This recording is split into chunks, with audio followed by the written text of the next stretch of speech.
Good evening all. So இப்போ நாங்கள் இன்றைக்கு வந்து பார்ப்போம். அன்றைக்கு மனோபலி மார்க்கெட் படித்தோம், பர்ஃபெக்ட் கம்படிட்டிவ் மார்க்கெட் படித்தோம். ஸோ இன்றைக்கி மனோபலி கம்படிட்டிவ் மார்க்கெட்டும் ஒலிகோபலி கம்படிட்டிவ் மார்க்கெட்டும் நாங்கள் படிப்போம். சரியா? ஸோ அப்போ இந்த மனோபாலிஸ்டிக் கம்படிட்டிவ்னு சொல்லி சொன்னாலே வந்து என்னதுன்னு சொல்லி சொன்னா தனி உரிமை போட்டி சந்தை. அப்ப மனோபாலினா என்னது? தனி உரிமை. மனோபாலி கம்படிஷன் சொல்லி சொன்னா தனி உரிமை போட்டி தனியுரிமை போட்டி சந்தைன்னு சொல்லி சொல்லுவோம். இப்ப இந்த தனியுரிமை போட்டி சந்தை எடுத்துக்கொண்டாலுமே வந்து இதுல பல்வேறுபட்ட பண்புகள் காணப்படுது. இப்ப நாங்க ஸ்ட்ரக்சர் இப்போ மார்க்கெட் ஸ்ட்ரக்சர் நிறைய படிச்சு கொண்டு வந்து இப்ப 2 மார்க்கெட் ஸ்ட்ரக்சர் படிச்சு முடிக்கும். ஸோ அப்ப அதே போல வந்து இந்த தனியுரிமை போட்டி சந்தைகளையும் வந்து அதாவது வந்து பல்வேறு காரணிகள் அது பல்வேறு பண்புகளை வந்து எங்களால வந்து சுட்டிக்காட்ட முடியும். அப்ப இந்த தனியுரிமை போட்டி சந்தையை வந்து என்ன சொல்றாங்கன்னு சொல்லி சொன்னா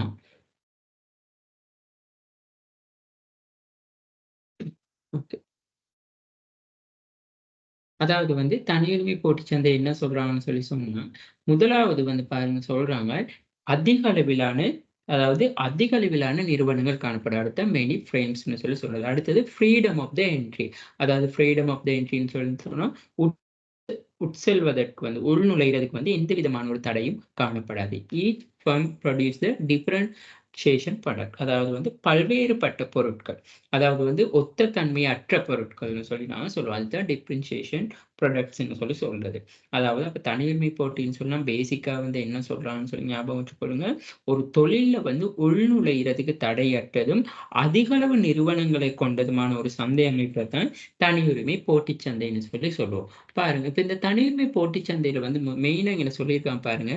brand loyalty and some degree of the market power effected the type of the product or produce the monopolic competition marketing. அதாவது பிராண்ட் லாயல்ட்டின்னு சொல்லி சொன்னா, இந்த தனியுரிமை போட்டிச் சந்தைக்கான நம்ம உதாரணங்கள் வந்து சொல்லக்குள்ள வந்து செலூன் செலூன், உணவு கடைகள், அந்த சில்லறை கடைகள், அடுத்தது வந்து என்ன டூத் பேஸ்ட், சோப், ஷூஸ் அதுகள் எல்லாமே வந்து நாங்க தனியுரிமை போட்டிச் சந்தைக்கான ஒரு எக்ஸாம்பிளா சொல்லுவோம். அதாவது மனோபலி காம்படிஷனுக்கு வந்து ஒரு எக்ஸாம்பிள் சொல்லுவோம். ஸோ இந்த மனோபலி காம்படிஷன் சொல்லக்குள்ள பிராண்ட் லாயல்ட்டி. இப்ப பிராண்ட் லாயல்ட்டி எடுத்துக்கொள்ளுங்க. இப்ப நாங்க சொல்லுவோம், இப்ப சோப் எடுத்துக்கொள்வோம். சோப்ல வந்து நாங்க லக்ஸ், அமாம், லைபாய், டிட்டோல். அப்ப அது பிராண்ட் லாயல்ட்டி. அப்ப நாங்க அந்த பிராண்ட் மட்டும் தான் நாங்க பார்ப்போம். பாருங்க, இப்ப எங்களுடைய வீட்ல வந்து யாராவது ஒருத்தர் இருக்கான்னு சொல்லி சொன்னா, அவங்க வந்து இந்த ஸ்பெசிஃபிக்கான சோப் மட்டும் தான். இந்த பிராண்ட்ல மட்டும் தான் அவங்க சோப் பாய்ப்பாங்க. அந்த மாரி. சரியா? ஸோ அதனால தான் degree of the market power. அதாவது டிகிரி ஆஃப் த மார்க்கெட் பவர்னா, அந்த பொருளுக்கு வந்து ஒரு நல்ல ஒரு மார்க்கெட் பவர் இருக்கும். இப்ப நாங்க நார்மலா வந்து மார்க்கெட்ல வந்து இப்போ டூத் பேஸ்ட் எடுத்துக்கொண்டா சிக்னல். இப்ப எல்லாருமே வந்து டூத் பேஸ்ட்ன்னு சொல்றத விட சிக்னல்ன்னு சொல்றது தான் அதிகம். ஸோ அந்த பவர் ஆஃப் எஃபெக்ட் அதாவது வந்து அது வந்து மார்க்கெட்ல வந்து ஒரு சக்திய வந்து அது என்ன சொல்றது? மார்க்கெட்ல வந்து ஒரு தனக்குன்னு ஒரு அடையாளத்த வந்து அங்கீகரிச்சு கொண்டு காணப்படுதுன்னு சொல்லி சொல்றாங்க. By raising price firm will the lose some customer but not all. அதாவது வந்து இந்த நிறுவனம் வந்து விலைய வந்து அதிகரிக்குதுன்னு சொல்லி சொன்னா, என்ன நடக்கும்னு சொல்லி சொன்னா, வாடிக்கையாளர்களை இழக்க வேண்டி நேரிடும். ஆனாலும் lowering the price can be some customer but not all. அதாவது வந்து என்ன சொல்றான்னு சொல்லி சொன்னா, விலைய கூட்டுனா வந்து வாடிக்கையாளர்களை இழக்க நேரிடலாம்.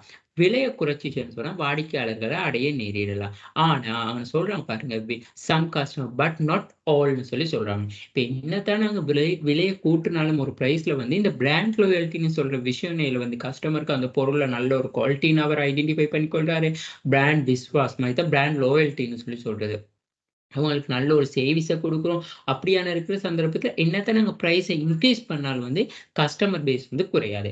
சம்டைம்ஸ் வந்து இப்ப லோவரிங் பிரைஸ். இப்ப நாங்க லோவரிங் பிரைஸ் இப்ப என்னதான் நீங்க அந்த ப்ராடக்ட்க்கான பிரைஸ வந்து லோவர் பண்ணாலும் வந்து உங்களோட ப்ராடக்ட் வந்து நல்ல ஒரு குவாலிட்டி இல்லாட்டி, நல்ல ஒரு அட்வர்டைஸ்மென்ட் இல்லாட்டி, நல்ல ஒரு என்ன சொல்றது? ஒரு என்ன சொல்றது? ஒரு நல்ல ஒரு பெனிஃபிட்ஸ் இல்லாட்டி அந்த ப்ராடக்ட்ல வந்து என்ன நடக்கும்னு சொல்லி சொன்னா, கஸ்டமர் வந்து கூட மாட்டாங்க. அததான் சொல்றாங்க. By raising the the firm will lose some customer but not all. By lowering the price, the firm can win some customer but not all ன்னு சொல்லி சொல்றாங்க. And also oligopoly market structure represent percentage of the three firms market. அதாவது வந்து இந்த oligopoly market வந்து இது சில represent பண்ணி இருக்குன்னு சொல்லி சொல்றாங்க. சரியா? ஸோ நாங்க இங்க வந்து இந்த ஒலிகோபோலி மார்க்கெட், அதாவது இங்க சொல்லியிருக்க இந்த ஒலிகோபோலி மார்க்கெட்டை வந்து நாங்க பிறகு பார்ப்போம். சரியா? இப்ப நாங்க படிச்சுட்டு போறது வந்து மோனோபோலிஸ்டிக் காம்படிஷன் மார்க்கெட் தானே. இப்ப அதை பத்தி பார்த்துக்கிட்டு போவோம். இப்ப இதுல வந்து ஒவ்வொரு என்ன சொல்றதுன்னு சொன்னா கேரக்டரிஸ் இருக்கு. என்னது? கேரக்டரிஸ் இருக்கு. இந்த monopolistically competitive market like the perfectly competitive market. அதாவது வந்து இந்த நிறைப்போட்டி சந்தை, அதாவது நிறைப்போட்டி சந்தை மாதிரி தான் இருக்குமா இந்த தனியுரிமை போட்டி சந்தை. அப்ப இந்த தனியுரிமை போட்டி சந்தையினையும் நிறை போட்டி சந்தையினையும் வந்து என்ன சிமிலர் கேரக்டரிஸ் இருக்குன்னு சொன்னா, அதாவது வந்து இப்ப இந்த monopolistically competitive and perfectly competitive market, இது ரெண்டுலயும் என்னென்ன சிமிலர் கேரக்டரிஸ் இருக்குன்னு சொன்னா, அதிக அளவான நிறுவனங்கள் காணப்படுது. அதாவது மெனி ஆர்கனைசேஷன். அடுத்தது வந்து ஒரு நிறுவனத்தின் சந்தை பங்கு ரொம்பவும் சிறியதா இருக்கும். அதாவது வந்து இப்ப அதிக அளவான நிறுவனம் கண்டா என்ன நடக்கும்னு சொன்னா, அந்த மார்க்கெட்ட எடுத்துக்கொண்டா அந்த மார்க்கெட்ல வந்து சந்தை பங்கு என்ன நடக்கும்னு சொன்னா, சிறிய அளவுல வந்து காணப்படும்னு சொல்றாங்க. இப்போ உதாரணத்துக்கு வந்து சொல்லப்போனா உதாரணத்துக்கு வந்து இப்படி ஒரு மார்க்கெட் இருக்குன்னு சொன்னா, இந்த மார்க்கெட்ல சிறிய அளவு சந்தை பங்கு தான் காணப்படும். எல்லாருக்குமே வந்து ரொம்ப சிறிய அளவு சந்தை பங்கு தான் காணப்படும். ஏன்னு சொன்னா அதிக அளவான நிறுவனங்களா இருக்கும். சரியா? இது எல்லாமே வந்து ரொம்ப சிறிய அளவான சந்தை பங்கா தான் இருக்கும்னு சொல்றாங்க. ஓகேயா? அடுத்தது வந்து பிரவேச சுதந்திரம். இதைத்தான் நாங்க சொல்றது வந்து என்ட்ரி பேரியர் ஒண்ணு இருக்காதுன்னு அதாவது வந்து என்ட்ரி பேரியர் ஃப்ரீடம் ஆஃப் மார்க்கெட்னு கூட நாங்க இதை சொல்றோம். சரியா? அப்ப இங்க வந்து இது வந்து நான் இப்போ ஒற்றுமை தான் சொல்லி வரேன். அதாவது வந்து நிறை போட்டிக்கும் தனியுரிமை போட்டிக்கும் இடையிலான ஒற்றுமை. பெர்ஃபெக்ட் காம்படிட்டிவ் மார்க்கெட்டுக்கும் மோனோபோலிக் காம்படிட்டிவ் மார்க்கெட்டுக்கும் இடையிலான சிமிலர் கேரக்டரிஸ் என்னன்னு தான் சொல்லிக் கொண்டு வரேன். அடுத்தது வந்து வளங்களின் அசைவுக்கு வந்து தடை இல்லை. நாங்க சொன்னோம் மொபைலைசேஷன் அதாவது வந்து வளங்கள் இப்ப நாங்க மூலப்பொருளா இருக்கலாம், உழைப்பா இருக்கலாம், மூலதனமா இருக்கலாம். இப்ப இதுகள் வந்து இப்ப நாங்க அந்த நிறுவனத்துல இருந்து இன்னொரு நிறுவனத்துக்கு நாங்க அதாவது வந்து பணங்கள வந்து பயன்படுத்திக் கொள்ள முடியும்னு சொல்றாங்க. அடுத்தது வந்து இன் ஷார்ட் ரன்ல வந்து இந்த நிறுவனம், அதாவது இந்த மோனோபாலிஸ்டிக் காம்படிஷனும் பெர்ஃபெக்ட்லி காம்படிஷன் நிறுவனம் வந்து என்ன நடக்கும்னு சொன்னா, நார்மல் ப்ராஃபிட், அப்புறம் வந்து நாங்க எக்ஸஸ் ப்ராஃபிட், அப்புறம் லாஸ், இந்த 3யும் தான் உழைக்கும்னு சொல்றோம். ஆனா நீண்ட காலத்துக்கு வந்து கண்டிப்பா வந்து என்ன நடக்கும்னு சொன்னா, அதாவது வந்து எக்ஸஸ் ப்ராஃபிட்ட மட்டும் தான் உழைக்கும். நான் ஏன் நீண்ட காலத்துல எக்ஸஸ் ப்ராஃபிட் உழைக்கும்னு சொன்னா, ப்ரீவியஸ் ரெக்கார்டிங்ல நான் சொல்லி இருக்கிறேன்.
சரியா?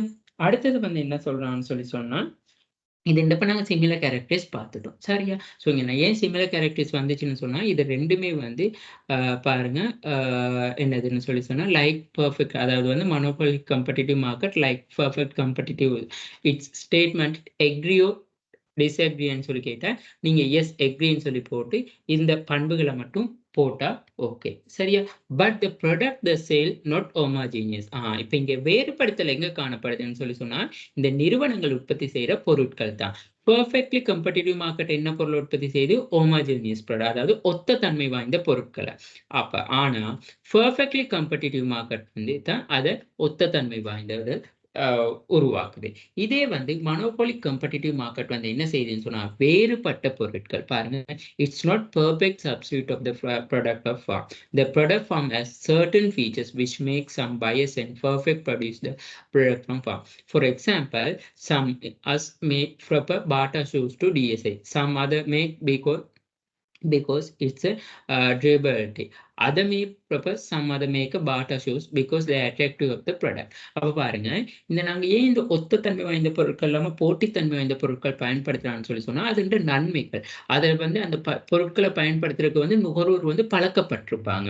பிராண்ட் லோயல்டி, அவங்களுக்குன்னு சொல்லி அந்த ஒரு கல்ச்சர், அவங்களுக்குன்னு சொல்லி ஒரு ஆட்டிடியூட் இருக்கலாம். ஸோ அதை பேஸ் பண்ணி தான் அப்போ வந்து இங்கே வந்து பெர்ஃபெக்ட் கம்பெட்டிட்டிவ், அதாவது வந்து இங்கே நாங்கள் சொல்ற இந்த மனோபோலிக் கம்பெட்டிட்டிவ் மார்க்கெட்ல வந்து பொருள் வந்து வேறுபடுத்தப்பட்டதாக தான் காணப்படும் சொல்லி சொல்றோம்.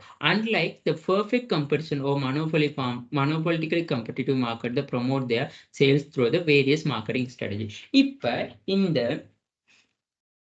இந்த மனோபாலிஸ்டிக்கலி கம்பெட்டிட்டிவ் மார்க்கெட் வந்து என்னென்ன தந்திரோபாயங்களை பின்பற்றுதுன்னு சொல்லி கேட்குறாங்க. என்னென்ன தந்திரோபாயங்களை பின்பற்றுதுன்னு சொல்லி தன்னோட பொருட்களை வந்து ப்ரொமோட் பண்ணிக்கொள்ள. அப்ப இங்கே தான் வந்து சொல்றாங்க என்னதுன்னு சொல்லி சொன்னா ஹெவி அட்வர்டைசிங், அதாவது வந்து போட்டி விளம்பரங்கள் வந்து இங்கு மேற்கொள்ளப்படும். அதாவது வந்து நிறுவனம் வந்து என்னைக்குமே வந்து அதிக அளவான போட்டி. பாருங்க, இப்ப நாங்க பார்த்திருக்கோம் ஷூஸ்க்கு விளம்பரங்கள் இருக்கும். என்னைக்காவது நம்ம மரக்கறிகளுக்கு வந்து விளம்பரம் போட்டிருக்கிறத கண்டிருக்கோமா? இல்ல.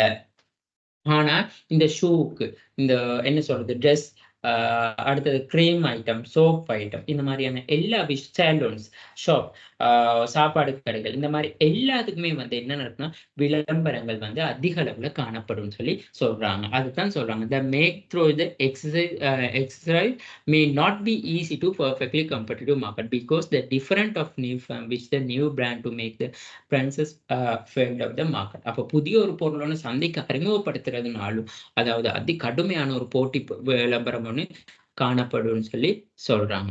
கிளியரா? ஓகே, அடுத்த விஷயத்துக்கு நாங்க வருவோம். இப்ப டிமாண்ட் கர்வ். இப்ப டிமாண்ட் கர்வ் வந்து பொறுத்தளவுல வந்து அதாவது வந்து இங்க வந்து இப்போ நிறுவனத்தின் கேள்விக்கோடு வந்து மேலிருந்து கீழாக, அதாவது இடமிருந்து வலமாக ஒரு சாதாரண கேள்விக்கோட தான் இருக்கும். As you know, demand curve is the perfectly competitive form is the infinitely elastic. அதாவது வந்து இப்ப நாங்க படிச்சிருக்கோம் perfectly competitive மார்க்கெட்ல வந்து டிமாண்ட் கர்வ் எப்படி இருக்கும்னு சொல்லி சொன்னா இன்ஃபினிட்லி எலாஸ்டிக்னு சொல்லி சொல்லுவோம். அதாவது வந்து பூரண நெகிழ்வு.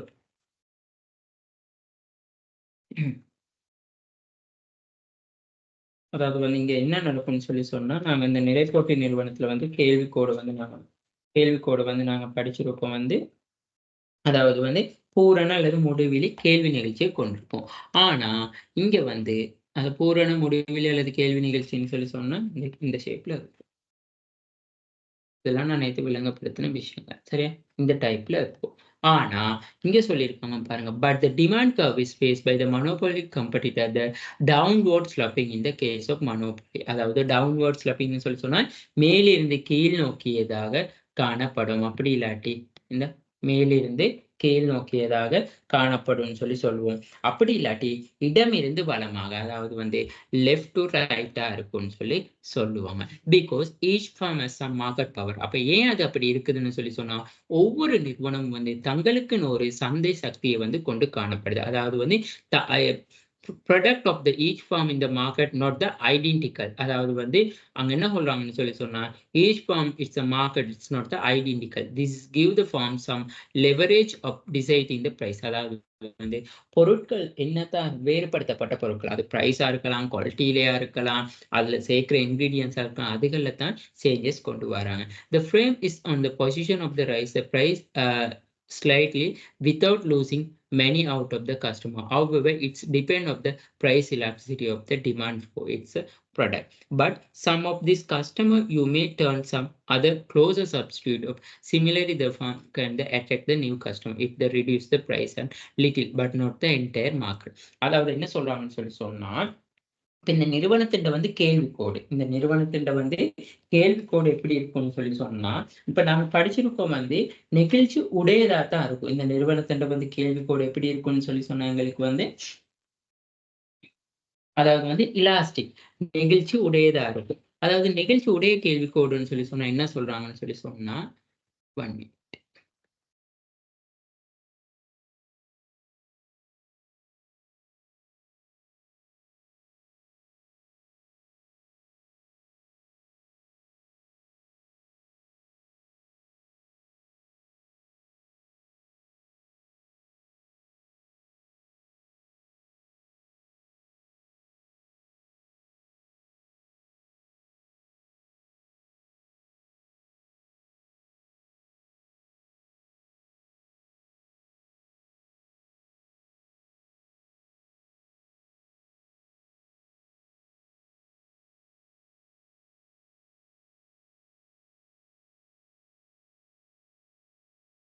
சரியா? அப்ப இது வந்து பாருங்க. இப்ப கேள்விக்கோடு. அதாவது வந்து எப்படி இருக்குன்னு சொன்னா, இலாஸ்டிக்ல நாங்க படிச்சோம் என்னது? அதாவது வந்து பூரண நெகிழ்வு உடையதா, அதாவது வந்து பூரண நெகிழ்வு. இலாஸ்டிக்ன்னு சொல்லி படிச்சோம். அதாவது வந்து இங்க பிரைஸ வந்து நாங்க என்ன செய்வோம்னு சொன்னா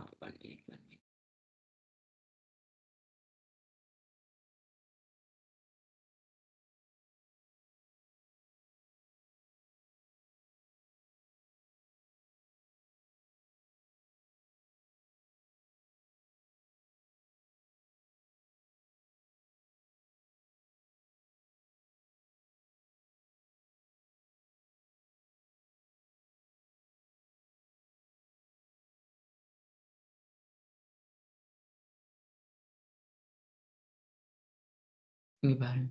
அதாவது வந்து பிரைஸ்ல வந்து நாங்க சின்ன அளவுல செஞ்சாலுமே வந்து டிமாண்ட் வந்து எவ்வளவு அளவுல வந்து சேஞ்ச் ஆகுதுன்னு சொல்லி பாருங்க. அதத்தான் வந்து இதுல இந்த பெர்ஃபெக்ட் காம்படிட்டிவ்ல வந்து நாங்க இலாஸ்டிக் டிமாண்ட் கர்வ் வந்து இருக்குன்னு சொல்லி சொல்றோம். பெர்ஃபெக்ட் காம்படிட்டிவ்ல வந்து இலாஸ்டிக் டிமாண்ட் கர்வ் இருக்குன்னு சொல்லி சொல்றோம். Because each firm has some market power. அடுத்தது என்ன சொல்றாங்க, the firm is the position to raising the price up slightly without losing the many of its customer. However, it's depend on the price elasticity of the demand for the product. அதாவது வந்து சொல்றாங்க பாருங்க. அதாவது வந்து இப்ப பிரைஸ வந்து கூட்டுனுச்சுன்னா, sometimes வந்து இந்த விலையை வந்து கூட்டினா வந்து சந்தையில வந்து இப்ப அதிக அளவிலான வாடிக்கையாளர்கள் வந்து இழக்க வேண்டி இருக்கும்னு சொல்லி சொல்றாங்க. However, it is depend on the price elasticity of demand of the product. அதாவது வந்து இப்ப அதிக அளவு வாடிக்கையாளர் இழக்க வரும்னு சொல்றேன். நான் முதல்லே சொன்னேன் பிரைஸ வந்து கூட்டினாலும் சில வாடிக்கையாளர் வந்து போக மாட்டாங்க, குவாலிட்டி இல்லைன்னு. அதே தான் இங்கேயும் சொல்றாங்க. அதாவது வந்து பிரைஸ கூட்டினாலும் எங்களுக்கு வந்து இது எலாஸ்டிக் கர்வ்ல வந்து நாங்க படிச்சிருக்கோம் வந்து டிமாண்ட் கர்வ் வந்து என்ன நடக்கும், கூடிய அளவுல வந்து குறைய தொடங்கும்னு சொல்லி, கூடிய அளவுல குறைய தொடங்கும்னு சொல்லி படிச்சிருக்கோம். என்னதான் கூடிய அளவுல குறைய தொடங்கினாலுமே வந்து அங்க அந்த பிரைஸ் அங்க பார்ப்பாங்க, அந்த ப்ராடக்ட் கேள்வி எப்படி இருக்குன்னு சொல்லி பார்ப்பாங்க. இருந்தாலுமே வந்து but some of its customer meet வந்து சம் அதர் க்ளோசர் சப்ஸ்டியூட். அதாவது வந்து என்ன சொல்றாங்கன்னு சொன்னா சில வாடிக்கையாளர்கள் வந்து என்ன செய்வாங்கன்னு சொன்னா க்ளோசர் சப்ஸ்டியூட், அதாவது வந்து நெருங்கிய பதிலீடுகளுக்கு வந்து போக தொடங்குவாங்கன்னு சொல்லி சொல்றாங்க. அதாவது அதே மாதிரி நெருங்கிய பதிலீடுக்கு போகக்கூடிய சான்ஸ் இருக்கு. Similarly, the firm can attract the new customer if they reduce the price a little but not the entire market. அப்ப அடுத்தது வந்து இப்ப பிரைஸ வந்து குறைக்கிறாங்கன்னு சொன்னா புதிய வாடிக்கையாளர்களை வந்து கவர்ந்து கொள்ளலாம். ஆனா மார்க்கெட்ல இருக்க மொத்த சந்தை பங்கு அளவையும் வந்து அவங்களால வந்து என்ன நடக்கும்னா கவர்ந்து கொள்ள முடியாது. அதையும் ஞாபகம் வச்சுக்கணும். பிரைஸ கூட்டினா என்ன நடக்கும்னு சொன்னா வாடிக்கையாளர்கள் வந்து அந்த பிரைஸ் ப்ராடக்ட் டிமாண்ட பார்ப்பாங்க. அதாவது அந்த பொருளோட குவாலிட்டிய பார்த்து தான் வாடிக்கையாளர்கள் வந்து என்ன செய்வாங்கன்னு சொன்னா அந்த புதிய பொருளுக்கு வந்து போவாங்க பிரைஸ கூட்டக்குள்ள.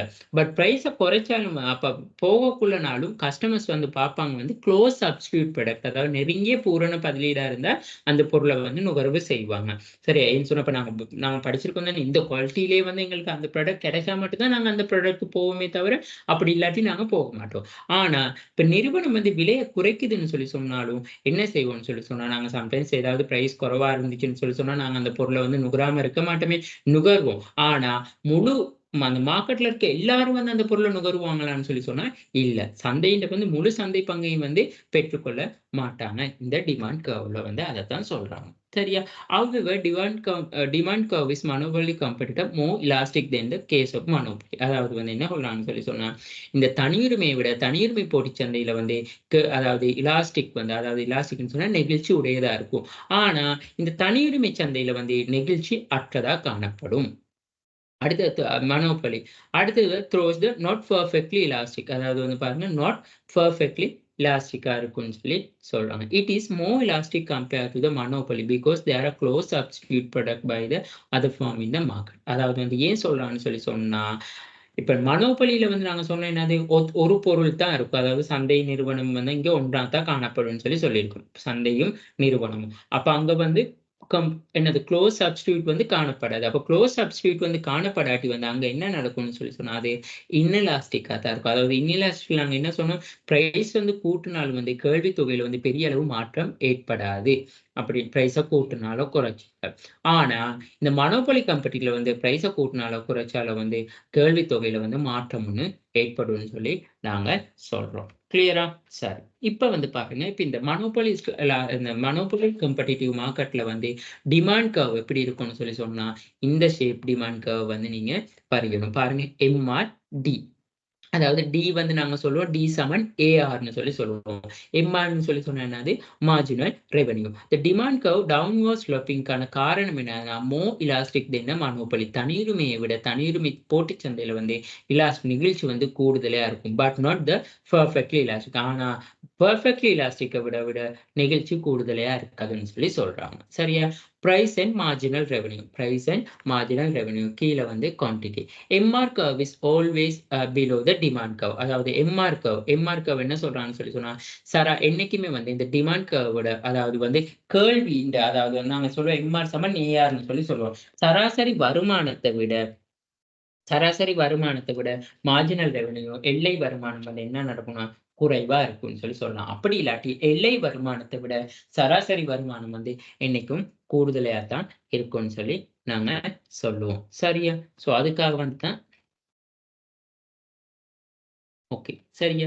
சோ இங்கன வந்து அடுத்த விஷயம். இப்ப வந்து பாருங்க short run profit maximisation of the monopolistically competitive market. இப்ப நாங்க ஒவ்வொரு சந்தை அமைப்பிலையும் வந்து குறுங்காலத்துல வந்து லாபத்தை உச்சப்படுத்துறது, லாபத்தை எப்படி வந்து அதிகரிச்சு கொள்ளலாம்னு சொல்லி ஒவ்வொரு நிறுவனத்துக்கும் காணப்படுது.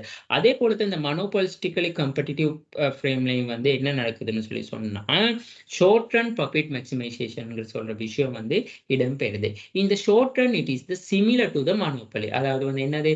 நாங்க பார்த்த அந்த தனியுரிமை சந்தை இருக்கு தானே, தனியுரிமை சந்தையில இருக்க மாரியே தான் இங்க தனியுரிமை போட்டிச் சந்தையில அதாவது கொஞ்சம் ஒற்றுமையா இருக்கும்னு சொல்றாங்க. Here too, monopolistically competitive firm decide the profit maximization or loss minimization quantity of the output point where the marginal revenue equal to marginal cost.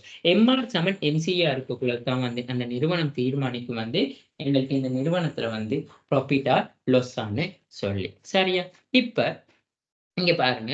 இந்த மார்ஜினல் ரெவென்யூ எங்களுக்கு வந்து என்ன தெரியும்? மார்ஜினல் ரெவென்யூ வந்து நாங்க சொன்னோம். இந்த டி சமன் ஏஆர். என்னைக்கும் இந்த ஏஆர விட எம்ஆர் வந்து குறைவா தான் இருக்கும். சரியா? இந்த இந்த எம்சியையும் எம்ஆரையும் வெற்ற புள்ளியில தான் நாங்க என்ன சொல்லுவோம்னு சொன்னா, இந்த ஈக்விலிபிரியம் இருக்கு. Marginal cost. இப்ப நீங்க இந்த கர்வ் எல்லாம் வந்து இந்த மார்ஜினல் காஸ்ட் கர்வ் ஏன் இப்படி போகுது? இந்த அதாவது short run average total cost curve ஏன் இப்படி போகுதுன்னு சொன்னா, இது வந்து மைக்ரோ எக்கனாமிக்ல வந்து லெவல் 3ல வந்து நாங்க படிச்சு இருக்கோம். சரியா? சோ உங்களுக்கு அந்த பத்தி பூரண அடிப்படை அறிவு தேவைன்னு சொன்னா, நான் ஆல்ரெடி அதுக்கும் ரெக்கார்டிங் எல்லாமே நான் ஷேர் பண்ணியிருக்கிறேன்.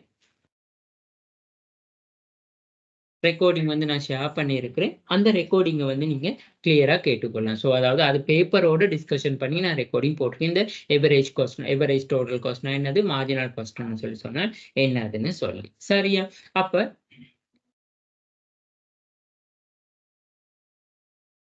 அப்ப இங்க வந்து பாருங்க. ஆ அடுத்தது. இப்ப நாங்க இந்த பிரைஸ வந்து எப்படி தீர்மானிப்போம்னு சொன்னா, இந்த டிமாண்ட் கர்வ் வந்து இந்த இந்த மார்ஜினல் காஸ்ட்டும், இந்த எம்ஆர் சமன் என்சியும் வந்து சந்திக்கிற புள்ளியில இருந்து நாங்க கர்வ வந்து டிமாண்ட் கர்வ்க்கு அதாவது வந்து கேள்விக்கோடுக்கு வந்து இணைக்கிற புள்ளியில தான் வந்து என்ன நடக்கும்னு சொன்னா, குவான்டிட்டியும் வந்து பிரைஸும் வந்து உருவாகுது. சரியா? இப்ப இந்த குவான்டிட்டியும் பிரைஸும் உருவாகுன பிறகு, இப்ப இங்க இந்த P1ன்னு சொல்றது. அதாவது வந்து என்ன சொல்றாங்கன்னு சொன்னா, இந்த சராசரி செலவ விட வந்து விலை வந்து என்ன நடக்கணும்? கூடுதலா இருக்கணும். சராசரி செலவ விட வந்து விலை வந்து கூடுதலா இருக்கணும். இந்த சராசரி செலவ விட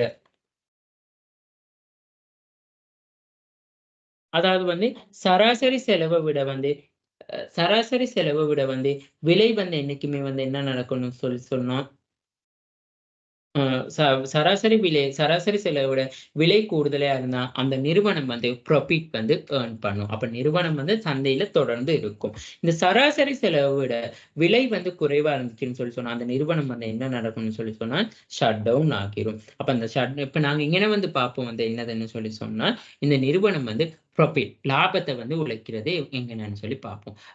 As a solvent figure, the firm maximization profit when the product Q1 quantity of sale. இந்த Q1 quantity of the sale for the P1 of the economic profit. அதாவது P1 economic profitல வந்து இந்த P1 economic profitல வந்து Q1 வந்து sale வந்து அதாவது வந்து quantity வந்து சேல் பண்ணப்படும்.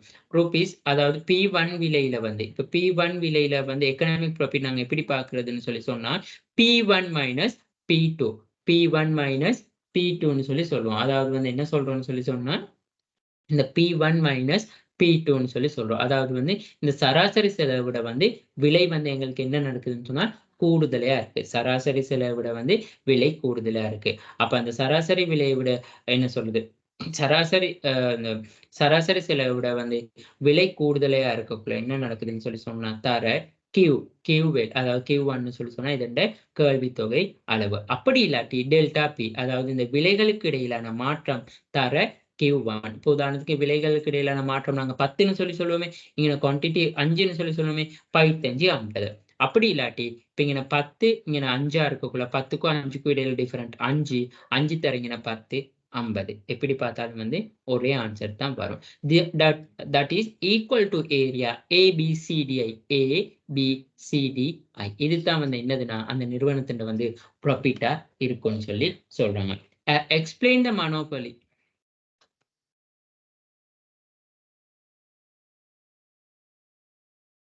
They explain under the monopoly firm, the monopolistically competitive market also can make the losses. அதாவது வந்து இப்ப என்னத்தான் இருந்தாலும் monopolistically competitive marketனால வந்து losses வந்து சந்திக்க வேண்டி வரும். அதாவது average total cost in above the demand curve. அதாவது வந்து டிமாண்ட் கேள்வி கோட்டை விட அந்த எவரேஜ் காஸ்ட் வந்து கூடுதலா இருக்கிற சந்தர்ப்பத்தில் அதாவது விலையை விட சராசரி செலவு கூடுதலா இருக்குதுன்னு சொல்லி சொன்னா என்ன நடக்கும்னு சொல்லி சொன்னா நிறுவனம் வந்து சந்தையில வந்து லொஸ்ஸ சந்திக்கும். However, the firm can still continue with the production if the average variable cost below the demand curve point B. அதாவது வந்து இந்த average variable cost இந்த average variable cost விட இந்த demand curve வந்து அதாவது வந்து demand curve வந்து இந்த average variable cost பாருங்க demand curve விட மேல போயிட்டு இல்ல. சோ அப்படி இருக்கிற சந்தர்ப்பத்துல என்ன நடக்கும்னு சொல்லி சொன்னா கண்டிப்பா வந்து அதாவது வந்து இந்த நிறுவனம் கண்டினியூஸா தொடர்ந்து இருக்கும்னு சொல்லி சொல்றாங்க. சரியா? அடுத்தது. இப்ப இந்த நிறுவனம் வந்து லொஸ்ஸ சந்திக்குது. லொஸ்ஸ எப்படி சந்திக்குதுன்னு சொல்லி சொன்னா, this is the loss equal to area B, B, C, T1 and E. இதுதான் லாஸ். அதாவது இங்க லாஸ் எப்படி வருதுன்னு சொல்லி சொன்னா, இந்த எவரேஜ் காஸ்ட்ட விட அதாவது வந்து இந்த எவரேஜ் காஸ்ட்ட விட வந்து எங்களுக்கு என்ன நடக்குதுன்னு சொல்லி சொன்னா, பிரைஸ் வந்து குறைவாகிற சந்தர்ப்பத்துல அதாவது வந்து இந்த எவரேஜ் டோட்டல் காஸ்ட்ட விட பிரைஸ் வந்து குறைவாகிற சந்தர்ப்பத்துல தான் வந்து என்ன நடக்கும்னு சொல்லி சொன்னா, எவரேஜ் காஸ்ட்ட விட விலை குறைவா இருக்குதுன்னு சொல்லி சொன்னா, கண்டிப்பா அந்த நிறுவனம் வந்து என்ன நடக்கும்னா losses சந்திக்கும். பாருங்க still the firm continue with the production because the recovers the variable cost which equal there 0Q1A அதாவது 0Q1AF அதாவது இந்த எவரேஜ் வேரியபிள் காஸ்ட்டும் அதாவது வந்து இந்த எவரேஜ் வேரியபிள் காஸ்ட்டும் பிரைஸும் வந்து ஈக்குவலா இருக்கக்குள்ள வந்து நிறுவனம் வந்து கண்டினியூஸா வந்து இருக்கும். நிறுவனம் வந்து சந்தையில வந்து கண்டினியூஸா இருக்கும். இந்த எவரேஜ் வேரியபிள் காஸ்ட்டை விட அதாவது எவரேஜ் வேரியபிள் காஸ்ட் வந்து இந்த விலையை விட கூடுதலையா போனுச்சுன்னு சொல்லி சொன்னா அதுதான் ATC, இந்த எவரேஜ் டோட்டல் காஸ்ட். இது வந்து எவரேஜ் வேரியபிள் காஸ்ட். இப்போ எவரேஜ் வேரியபிள் காஸ்ட்டை விட அந்த எவரேஜ் டோட்டல் காஸ்ட் வந்து கூடுதலையா இருக்கக்குள்ள பிரைஸை விட இந்த எவரேஜ் டோட்டல் காஸ்ட் வந்து கூடுதலையா இருக்கக்குள்ள என்ன நடக்கும்னு சொல்லி சொன்னா அதாவது வந்து equal to ABF அத பாருங்க இந்த equal to the 0Q1AF the firm still have the addition revenue equal of the ABEF அதாவது ABEF இந்த ABEFங்கிறது வந்து என்னதுன்னு சொல்லி சொன்னா additional revenue. ABFங்கிறது additional revenue equal to the area ABF which the partially offsets the fixed cost. In the event shutdown planல வந்து lost the total fixed cost which equal to the ACD1F. அதாவது ACD1F. அதாவது வந்து இந்த ACD1Fல வந்து இந்த ABEFன்னு சொல்றது வந்து என்னதுன்னு சொல்லி சொன்னா இது லாபமா இருக்கும். ஸோ இது வந்து அதாவது வந்து ஒரு நிறுவனத்தை எடுத்துக்கொண்டா இந்த நிறுவனத்துல வந்து மொத்த செலவு வந்து எப்படி இருக்குன்னு சொல்லிட்டோம்னா 0Q1 CD1. சரியா? இதுல வந்து வருமானம் எவ்வளவு இருக்குன்னு சொல்லி சொன்னா எங்களுக்கு வந்து அதாவது வந்து வருமானம் இந்த 0E இருந்து BAQ1 வரைக்கும் வருமானம் இருக்கும். ஆனா செலவு இப்ப இந்த என்ன சொல்றது வருமானம் இருக்கும். செலவு வந்து எங்களுக்கு வந்து இதுல வருமானம் வந்து எவ்வளவு இருக்கும்னு சொல்லி சொன்னா இந்த EBAF அளவு தான் வருமானம் இருக்கும். செலவு எவ்வளவு இருக்கும்னு சொல்லி சொன்னா அதாவது வந்து இந்த 0 to D1ல இருந்து C to Q1 இருக்கும். சரியா? The fixed cost which equal to the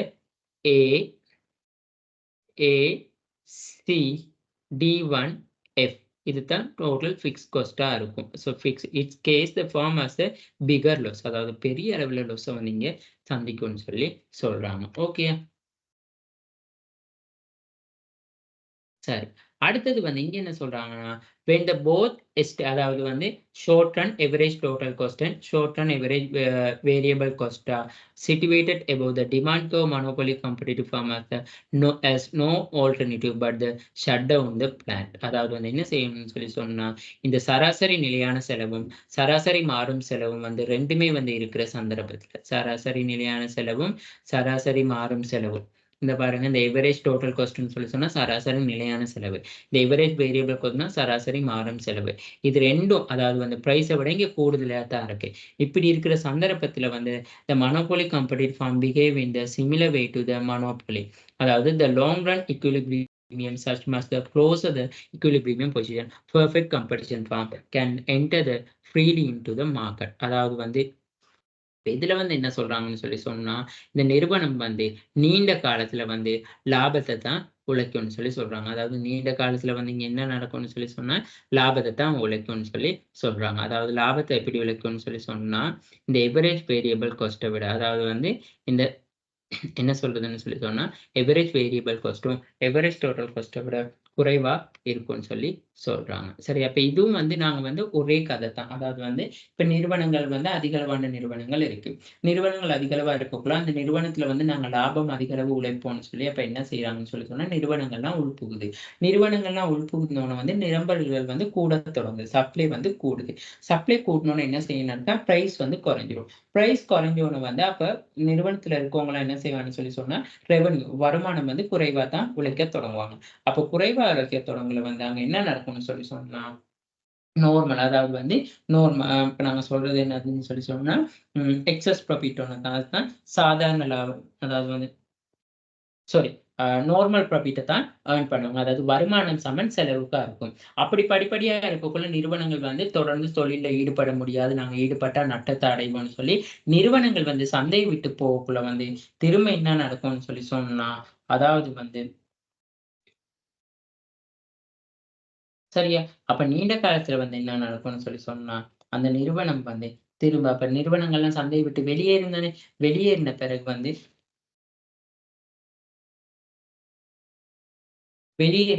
வந்து என்ன நடக்கும்னு சொன்னா சாதாரண லாபத்தை உழைக்க தொடங்கும். அதாவது வந்து நார்மல் ப்ராஃபிட்டை வந்து உழைக்க தொடங்கும். நார்மல் ப்ராஃபிட் நான் சொல்லி சொன்னேன்னாலே மொத்த வருமானம் சமன் மொத்த செலவுக்கு வந்து காணப்படுறதுதான் நார்மல் ப்ராஃபிட்னு சொல்லி சொல்றது. சரியா?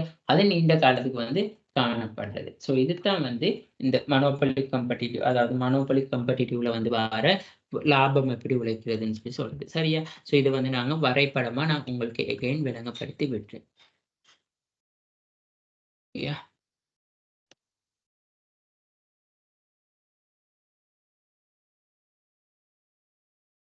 நான் ரிவிஷன் ஒண்ணு போறேன். மனோபலி காம்படிட்டிவ் மார்க்கெட்ட வந்து நாங்க படிச்சு கொண்டு வந்தோம். மனோபலி காம்படிட்டிவ் மார்க்கெட் வந்து என்னது? அதிக அளவிலான வந்து அதாவது வந்து என்னது? மனோபலி காம்படிட்டிவ் மார்க்கெட்ட வந்து எடுத்துக்கொண்டா வந்து அங்க வந்து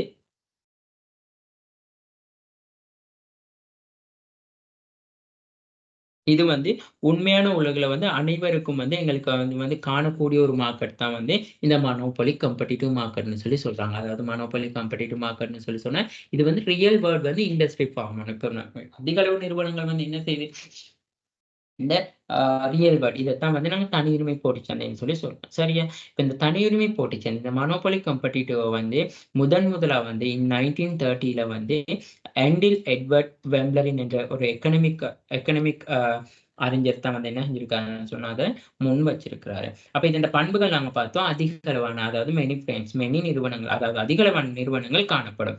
ஒவ்வொரு நிறுவனம் வந்து பண்டங்கள் வேறுபடுத்த பண்டங்களை உற்பத்தி செய்யும். அதுதான் ப்ராடக்ட் டிஃபரன்சியேஷன் சொல்லி சொல்றது. தொழில்ல வந்து உட்பிரவேசிக்கோ வெளியேறவோ தடையில்லை. அதாவது பெரியர் என்ட்ரின்னு சொல்லி ஒரு எதுவுமே இருக்காது. அடுத்தது வந்து இந்த இந்த ஆர்கனைசேஷன்ல வந்து டிமாண்ட் கர்வ் வந்து கீழ் நோக்கி, அதாவது வந்து அதாவது அப் டு டவுன்வர்டா இருக்கும்னு சொல்லி பார்த்தோம். அடுத்தது வந்து இங்க வந்து மொபைலைசேஷன் ரிசோர்ஸ்னு சொல்லி சொன்னோம். வளங்களுக்கான தடை இருக்காதுன்னு சொல்லி சொன்னோம். அடுத்தது வந்து இந்த தனியுரிமை போட்டிச்சந்தை, இந்த மனோபொலி காம்படிட்டிவ் மார்க்கெட் வந்து ரொம்ப லாங் டேர்ம்ல வந்து என்னைக்குமே வந்து நார்மல் ப்ராஃபிட்டை தான் வந்து ஏர்ன் பண்ணும். ஆனா ஷார்ட் ரன்ல வந்து normal profit, excess profit and loss, இந்த 3 சிச்சுவேஷனையும் வந்து பேஸ் பண்ணணும்னு சொல்லி நாங்க படிப்போம். அப்ப பாருங்க, இந்த தனியுரிமை போட்டிச் சந்தையில வந்து நிறுவனங்கள் வந்து அதிக அளவு காணப்படுறதுனால வந்து ஒவ்வொரு நிறுவனம் வந்து என்ன நடக்கும்னா தன்னிச்சையான விலை கொள்கை, அதாவது வந்து அவங்களுக்குன்னு வந்து ஒரு பிரைஸ், அவங்க வந்து பிரைஸ் மேக்கர்னு சொல்லி சொல்லுவாங்க. இந்த பெர்ஃபெக்ட் காம்படிட்டிவ் மார்க்கெட்ல சொல்லி இந்த மனோபொலி காம்படிட்டிவ் மார்க்கெட்ல உள்ளவங்களை வந்து பிரைஸ் மேக்கர்னு சொல்லி சொல்லுவாங்க. அவங்க தான் விலையை உருவாக்குவாங்க. சரியா? அடுத்தது வந்து இங்க வந்து அதிகளவான நிறுவனங்கள் வந்து சந்தையில காணப்படுறதால வந்து இப்போ ஒரு நிறுவனத்துக்கு இருக்கிற சந்தை பங்கு, அதாவது மொத்த நிரம்பல் டோட்டல் சாம்பிள், அதாவது வந்து சப்ளைல வந்து ஒரு சிறிய அளவு, ஒரு ஸ்மால் ஒரு ஷேர்ஸ் தான் வந்து காணப்படும். சரியா? அப்ப இந்த ஒரு நிறுவனத்தின் உற்பத்தி வந்து வேறு நிறுவனங்கள்ல எந்த தாக்கத்தையும் ஏற்படுத்தப்படும். ஒரு செலூன் இருக்குன்னு சொன்னா அடுத்த செலூன் ஒண்ணு போட்டோம்னு சொன்னா அந்த செலூன்ல வந்து பிசினஸ் இல்லைன்னு சொல்லி சொல்ல முடியாது. சோ அதத்தான் இங்க சொல்றாங்க. அடுத்தது வந்து இந்த மனோபொலி காம்படிட்டிவ் நாங்க சொல்லக்குள்ள வந்து எல்லா நிறுவனங்களும் வந்து ஒரே வகையான பண்டங்களை வந்து உற்பத்தி செஞ்சாலும், அதாவது வந்து நாங்க ஹோமோஜீனியஸ் ஷேப் என்ன டைப்ல வந்து ப்ராடக்ட்டை வந்து உற்பத்தி செஞ்சாலும் அந்த உற்பத்தியில வந்து ப்ரொடக்ஷன்ல வந்து டிஃபரன்சியேஷன் காட்டுவாங்க. சோ அதுக்காகத்தான் வந்து இப்போ ஒரு சவக்காரத்தை எடுத்துக்கோன்னா அந்த சவக்காரத்துல வந்து பல்வேறுபட்ட தன்மைகள் காணப்படும். அதாவது வந்து பேபி சோப்பா இருக்கலாம், லைபோயா இருக்கலாம், டிட்டோலா இருக்கலாம், லக்ஸா இருக்கலாம், எதுனாலும். சோ அதுலயும் வந்து பயன்படுத்துற பர்பஸ், ட்ரெஸ் கழுவுறதுக்கு, பேஸுக்கு, அப்புறம் உடம்புக்கு, அப்புறம் என்ன சொல்றது, அந்த ஸ்மெல்லுக்கு, ஸோ அப்படியே ஒவ்வொன்னு அப்புறம் அப்படி இல்லாட்டி அந்த ஹெல்திக்குன்னு சொல்லி ஒவ்வொரு மாரி இருக்கும். அப்ப இந்த தனியுரிமை போட்டி நிறுவனங்கள் மேற்கொள்ளப்படுகிற உற்பத்திகள் வந்து ஓரினத்தன்மை அற்றது. என்னது? ஹோமோஜீனியஸா இருக்காது. ஒரு பொருள் மற்றைய பொருளுக்கு வந்து பூரண பதிலீடாவும் காணப்படாது. அதாவது பெர்ஃபெக்ட்லி காம்படிட்டிவாவும் இருக்காது. அதாவது வந்து காம்படிட்டிவ் மார்க்கெட்டா இருக்குமே தவிர பூரண பதிலீடா இருக்காது. பதிலீடா இருக்கும். அதாவது வந்து நாங்க சப்ஸ்டிடியூஷன் இருக்கும். ஆனா பெர்ஃபெக்ட் சப்ஸ்டிடியூஷனா இருக்காது. இந்த பொருள் வேறுபாடு காரணமா தான் என்ன நடக்குதுன்னு சொல்லி சொன்னா, நிறுவனங்களுக்கு இடையில வந்து ஒரு காம்படிஷன் வந்து உருவாகுது. நிறுவனங்களுக்கு இடையில வந்து ஒரு காம்படிஷன் வந்து உருவாகுதுன்னு சொல்லி சொன்னோம். அப்ப இந்த நிறுவனங்கள் வந்து இந்த காம்படிஷனுக்காக மெயினா என்ன செய்யுதுன்னு சொல்லி சொன்னா, ஒண்ணு அதாவது அத நாங்க சொல்றது விலையில்லா போட்டியிடல் முறைன்னு சொல்லி சொல்லுவோம். விலையில்லா போட்டியிடல் முறையில தான் வந்து என்ன செய்யுதுன்னு சொன்னா, நல்ல சேவிஸ் குடுக்குறது. அதத்தான் நாங்க சொல்றது விநியோகம், சப்ளை பண்றது. அடுத்தது வந்து இன்னொரு விஷயம் என்ன இருக்குன்னு சொன்னா, அட்வர்டைசிங் பண்றது. இதுதான் நான் பிரைசிங் ஸ்ட்ராடஜிக்ன்னு சொல்லி. பிரைசிங் ஸ்ட்ராடஜிக்ஸ்ன்னு சொல்லி சொன்னா, விலைய குறிக்கிறது, டிஸ்கவுண்ட் குடுக்குறது, கிரெடிட் லிமிட் குடுக்குறது, அந்த மாரி. அப்ப இதுல வந்து மெயினா வந்து இப்ப போட்டித்தன்மைன்னு சொல்லக்குள்ள வந்து அந்த பொருள் ப்ராடக்ட்ன்ற குவாலிட்டி, அதோட டிசைன், அதாவது பிராண்ட் லாயல்டி, யூசேஜ், அதாவது வந்து நாங்க சொல்லுவோம் அந்த பொருள் வந்து எவ்வளவு தூரத்துக்கு எவ்வளவு காலத்துக்கு யூசேஜ் ஆகக்கூடிய மாரி இருக்கு. ஸோ அடுத்தது வந்து நுகர்வோருடைய சேவை, அதாவது நாங்க சொல்லுவோம் கன்சியூமருக்கும் அப்படி இல்லாட்டி கஸ்டமருக்கான சேவிஸ் எப்படி இருக்கு. மத்தது கன்சியூமர் அப்படி இல்லாட்டி கஸ்டமர்ட்ட வந்து என்ன பிரிஸ்கிரிப்ஷன், அவங்க பார்க்குற கோணம், அவங்களோட பிலீவ்னஸ், இதுகள் எல்லாமே தான் வந்து என்னதுன்னு சொல்லி சொன்னா காம்படிஷன்னு சொல்லி நாங்க இங்க சொல்லுவோம். அப்ப பண்டம் என்னதான் சமமாக இருந்தாலுமே வந்து ஒத்த நிறுவனத்தில் வேறுபடுத்தப்பட்ட பண்டங்கள் வந்து உற்பத்தி இடம்பெறதால வந்து நுகர்வோருடைய வந்து நம்பிக்கை நிலவுறதால வந்து பண்டத்தின் விலையில ஏற்படுத்துற மாற்றம் வந்து, அதாவது வந்து தனிமை போட்டி நிறுவனத்துக்கு காணப்படும். இப்ப நாங்க ப்ராடக்ட் என்னத்த நல்ல ஒரு பிராண்ட் லாயல்டி, நல்ல ஒரு கஸ்டமர் செக்மெண்ட் எங்களுக்கு இருக்கான்னு சொல்லி சொன்னா, நாங்க ப்ராடக்ட் பிரைஸ் என்னதான் கூட்டினாலும் அவங்க எங்களோட இருப்பாங்க. காரணம் வந்து அது பிராண்ட் லாயல்டிக்காக இருக்கலாம். சரியா? அப்புறம் சொல்றாங்க பாருங்க. இந்த தனியுரிமை போட்டி சந்தை இந்த கேள்வி வலை வந்து இடமிருந்து வலமாக அதாவது கீழ் நோக்கி சரிந்து செல்லுது. இதனால தான். அடுத்தது வந்து இந்த நிறைப்போட்டி சந்தை இப்போ அதாவது பெர்ஃபெக்ட்லி காம்படிட்டிவ் மார்க்கெட் மாரியே தான் வந்து இந்த மோனோபோலி காம்படிட்டிவ் வந்து வந்து தொழில்ல உட்பிரவேசிக்க பெரியர் என்ட்ரின்னு சொல்ற விஷயம் வந்து காணப்படாதுன்னு சொல்லி சொல்றாங்க. அதாவது பெரியர் என்ட்ரி இல்ல ஃப்ரீடம் ஆஃப் மார்க்கெட்ன்னு சொல்லி நாங்க அத சொல்லுவோம். சரியா?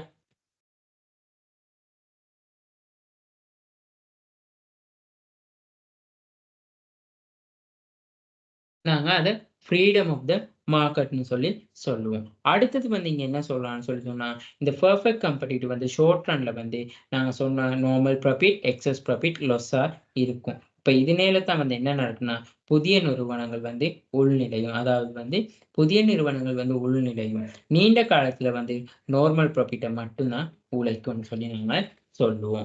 சரியா? ஸோ இப்படி இருக்கக்குள்ள தான் வந்து என்ன நடக்குதுன்னு சொல்லி சொன்னா, இந்த தனியுரிமை போட்டி நிறுவனம் வந்து விலைய வந்து அமைப்போன். அதாவது உருவாக்குபவன். பிரைஸ் மேக்கர்ன்னு சொல்லி சொல்லுவோம். இங்க வந்து நிறுவனத்தின்ட வந்து சராசரி வருமானம், எவரேஜ் ரெவென்யூ வந்து என்ன நடக்கும்னு சொல்லி சொன்னா, மார்ஜினல் ரெவென்யூவ விட கூடுதலையா இருக்கும். சரியா? மார்ஜினல் ரெவென்யூவ விட வந்து கூடுதலா இருக்கும். அதனால தான் வந்து என்ன நடக்குதுன்னு சொல்லி சொன்னா, இந்த டி சமன் நாங்க ஏஆர்ன்னு படிச்சிருக்கோம். இந்த டிமாண்ட் கர்வ விட இந்த ஏஆர் எவரேஜ் ரெவென்யூ விட மார்ஜினல் ரெவென்யூ என்னைக்குமே வந்து குறைவா இருக்கும். அத நாங்க வந்து எப்படி அதத்தான் வந்து நாங்க சொல்றது வந்து என்னதுன்னு சொல்லி சொன்னா, எவரேஜ் ரெவென்யூ அதாவது எவரேஜ் ரெவென்யூ விட இந்த ஏஆர விட எம்ஆர் வந்து குறைவா இருக்கும்னு சொல்லி நாங்க படிச்சோம். சரியா?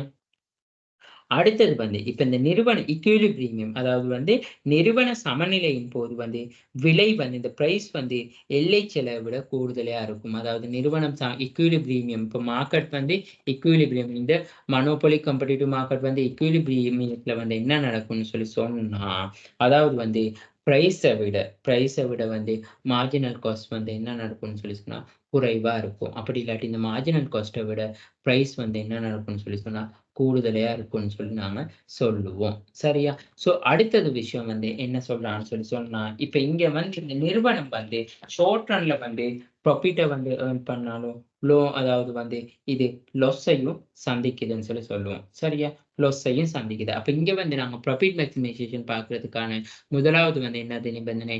எம்ஆர் சமன் என்சி. மார்ஜினல் ரெவென்யூ வந்து மார்ஜினல் காஸ்ட்டா இருக்கும்னு சொல்லி சொல்லுவோம். பாருங்க.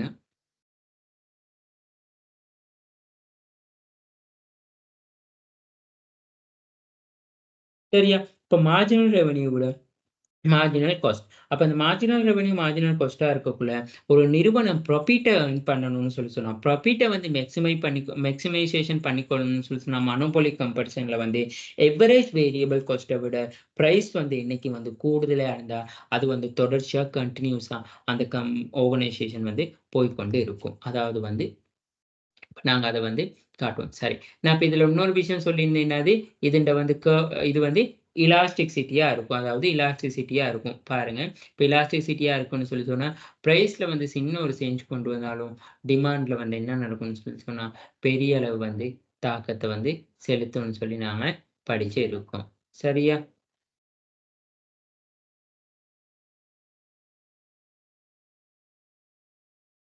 சரியா? ஸோ இங்க வந்து பாருங்க.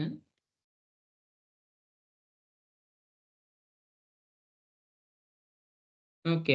ஸோ இது வந்து இப்படி இந்த கர்வ் இருக்கும். சரியா? ஸோ இப்ப எங்களுக்கு தெரியும். இப்ப இந்த இதெல்லாம் வந்து நாங்க இப்ப ஒவ்வொன்றா வந்து பதியணும். இது வந்து என்னது எங்களுக்கு டிமாண்ட் கர்வ். அப்ப டிமாண்ட் ஈக்குவல் எதுக்கு சமனா இருக்கும்? எவரேஜ் ரெவென்யூக்கு சமனா இருக்கும். இது வந்து என்னது எங்கட எம்ஆர் மார்ஜினல் ரெவென்யூன்னு சொல்லி படிக்கும். சரியா?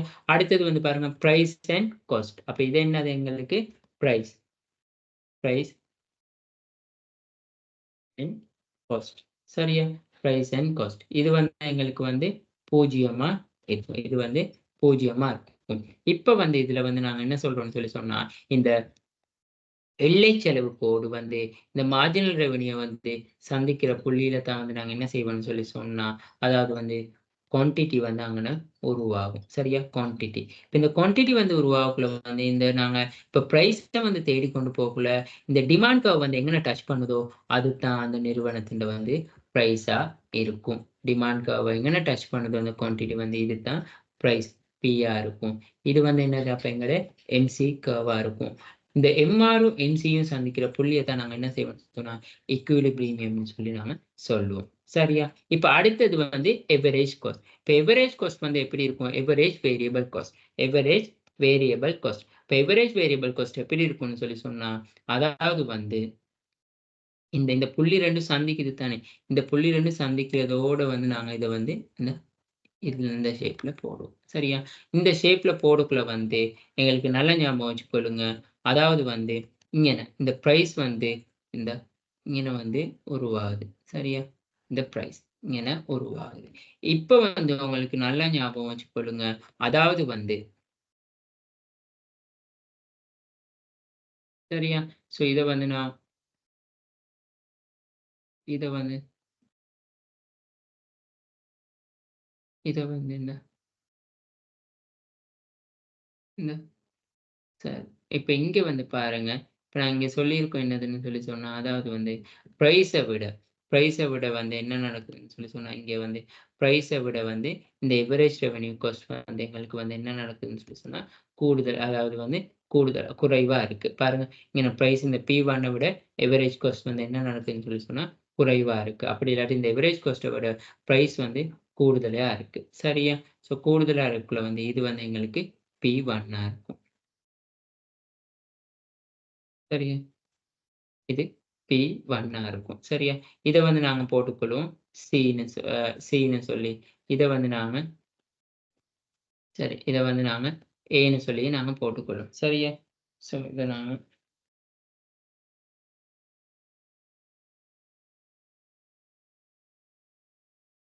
சரியா? ஸோ இது வந்து அ P இது வந்து P2 இது வந்து P1 இருக்கும். சரியா? இந்த எம்ஆர் கோடு, எம்சி கோடு சந்திக்கிற புள்ளியத்தான் வந்து நாங்க என்ன சொல்லுவோம்னு சொல்லி சொன்னா, ஈன்னு சொல்லி சொல்லுவோம். சரியா? இங்க ஏடிசி வந்து அதாவது வந்து ஏடிசி வந்து என்ன நடக்கும்னு சொல்லி சொன்னா, இந்த பிரைஸ விட வந்து அதாவது வந்து இந்த பிரைஸ விட வந்து ஏடிசி வந்து ரொம்ப குறைவா தான் இருக்கும். சரியா? ஸோ இங்க குறைவா இருக்கக்குள்ள வந்து இப்ப இங்க வந்து ப்ராஃபிட் எதுன்னு சொல்லி நாங்க பார்த்தோம்னு சொல்லி சொன்னா அதாவது வந்து ப்ராஃபிட் எதுன்னு சொல்லி பார்த்தோம்ன்னு சொல்லி சொன்னோம். இது கர்வ் வந்து கொஞ்சம் பிழைச்சு வச்சு கொஞ்சம் இருங்க.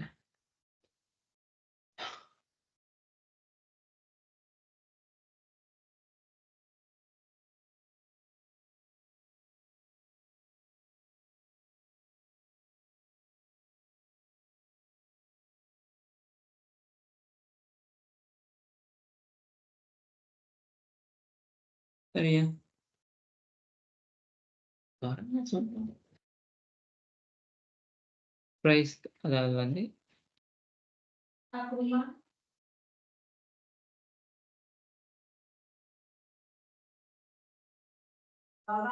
ஓகே. ஸோ இது வந்து இந்த ஷேப்ல இருக்கும். அடுத்தது வந்து இது இந்த ஷேப்ல இருக்கும். சரியா? ஸோ இதெல்லாம் நாங்க இங்க முதல்ல படிச்சதே தான். இது வந்து எங்களுக்கு டி சமன் ஏஆர்ன்னு சொல்லி படிச்சோம். இது வந்து எம்ஆர்ன்னு சொல்லி படிச்சோம். இது வந்து பி அப்படி இல்லாட்டி கொஸ்டின்னு சொல்லி படிச்சோம். இங்க வந்து 0 இருக்கும். சரியா? ஸோ இப்படி இருக்கக்குள்ள வந்து நாங்க இங்க என்ன செய்றோம்னு சொல்லி சொன்னா, எம் எம்சி கோடு அதாவது வந்து இந்த எம்ஆர் கோடு, எம்சி கோடும் வெட்டி செல்ற புள்ளியில தான் வந்து என்ன நடக்குதுன்னு சொல்லி சொன்னோம். ஓகே. இந்த எம்ஆர் கோடு, எம்சி கோடு வெட்டி செல்ற இடத்துல வந்து சமநிலை விலை வந்து உருவாகுது. ஸோ இந்த டிமாண்ட் கர்வ் வந்து தொடுற புள்ளியில தான் வந்து என்ன நடக்குதுன்னு சொன்னா, குவான்டிட்டி உருவாகுது. ஸோ அந்த குவான்டிட்டியோட வந்து நாங்க பேஸ் பண்ணி என்ன செய்யணும்னு சொல்லி சொன்னா, அந்த நிறுவனத்தின வந்து பிரைஸ வந்து நாங்க தீர்மானிக்கிறோம். சரியா? பிரைஸ தீர்மானிக்கிறோம். அடுத்தது வந்து இங்கன இந்த படம் வந்து வரையக்குள்ள வந்து பாருங்க, ஒவ்வொரு விஷயம் நான் என்னென்ன விஷயம் இங்கன இன்க்ளூட் பண்ணணுமோ, அந்த விஷயங்கள நீங்களும் வந்து இந்த விஷயங்கள வந்து இங்கன இன்க்ளூட் பண்ணுங்க. சரியா? எம்சி.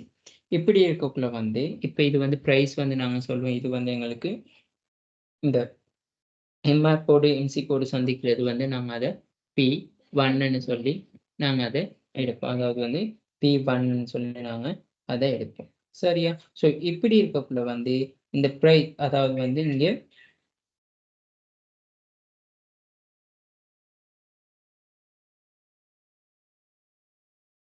அதாவது வந்து, இப்ப இந்த எவரேஜ் ரெவென்யூ இருக்கு தானே!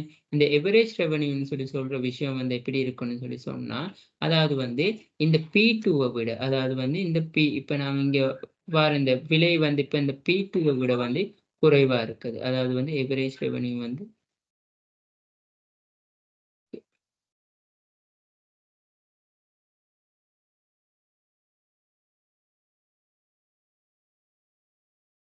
பாருங்க இந்த எவரேஜ் ரெவென்யூ வந்து எங்கேருந்து ஸ்டார்ட் ஆகுதுன்னு சொல்லி. இந்த எவரேஜ் அதாவது வந்து இந்த இதுக்குள்ள இருந்து தான் இந்த முக்கோணத்த வந்து அதாவது இந்த முக்கோணத்த வந்து இങ്ങനെ வெட்டி செல்லுது. இந்த முக்கோணம் மேல் முக்கோணத்த வந்து வெட்டி செல்லுது. சரி. எவரேஜ் ரெவென்யூ வந்து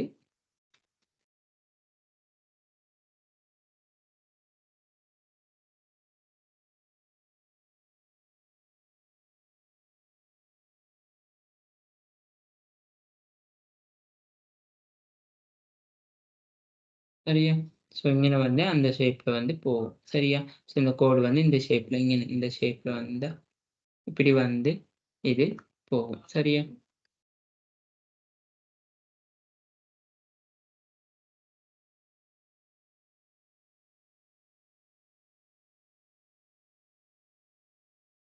சரி.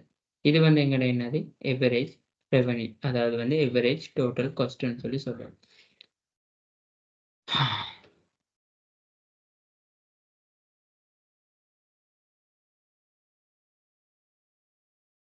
எவரேஜ் டோட்டல் காஸ்ட்ன்னு சொல்லி சொல்றோம். அப்ப இங்க வந்து ப்ராஃபிட் மேக்ஸிமைசேஷன்னா எங்களுக்கு பிரைஸ விட எவரேஜ் டோட்டல் காஸ்ட் வந்து இன்னைக்கு குறைவா இருக்கணும். பிரைஸ விட வந்து எவரேஜ் டோட்டல் காஸ்ட் வந்து எனக்கு என்ன நடக்கும்னு சொல்லி சொன்னா, குறைவா இருக்கணும். சரியா? அப்ப குறைவா இருந்தா தான் வந்து எங்களுக்கு என்ன நடக்கும்னு சொல்லி சொன்னா, நாங்க அதுல வந்து அதாவது ப்ராஃபிட் மேக்ஸிமைசேஷனா இருக்கும். சரியா? இப்ப இப்ப நாங்க வந்து என்ன செய்வோம்னு சொல்லி சொன்னா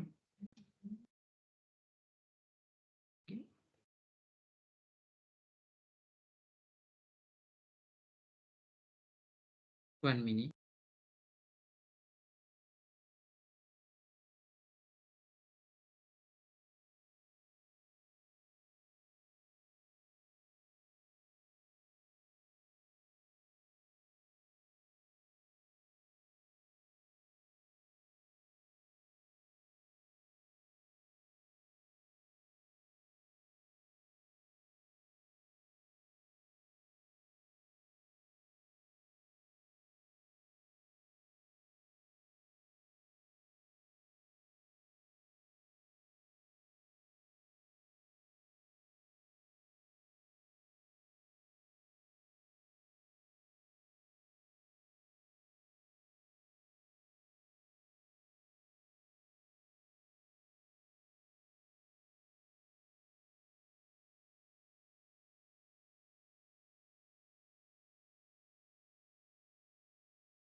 ஸோ இங்க சின்ன இந்த வரைபடம் வந்து வரையிறதுல வந்து சின்ன ஒரு குழப்பம் ஒண்ணு இருந்துச்சு. ஸோ அதனால தான் நான் அ இதாக்குனேன். சரியா? ஸோ இந்த வரைபடத்துல வந்து இந்த எம்ஆர் கோடு வந்து இந்த எம்ஆர் கோட வந்து இந்த எம்சி கோடு வெட்டி செல்லுது. எம்ஆர் கோடு வந்து எம்சி கோடு வந்து வெட்டி செல்லுது. வெட்டி சென்ற புள்ளியில தான் வந்து என்ன செய்யுதுன்னா, குவான்டிட்டி உருவாகுது. குவான்டிட்டி உருவாகுது. அந்த குவான்டிட்டி வந்து அந்த அந்த கோடு வந்து டி கேள்விக்கூட சந்திக்கக்குள்ள வந்து நாங்க பிரைஸ வந்து என்ன செய்வோம்னு சொன்னா, அந்த நிறுவனத்துல வந்து பிரைஸ வந்து தீர்மானிப்போம். அந்த நிறுவனத்துல வந்து பிரைஸ தீர்மானிப்போம். சரியா? ஸோ இது வந்து பி. இது பிரைஸ் வந்து தானே இப்ப இது வந்து பிரைஸ வந்து நாங்க தீர்மானிக்கக்குள்ள, இப்ப நாங்க இத வந்து P2ன்னு சொல்லி போடுறோம். அதாவது வந்து ஒரு விலை. P. அதாவது வந்து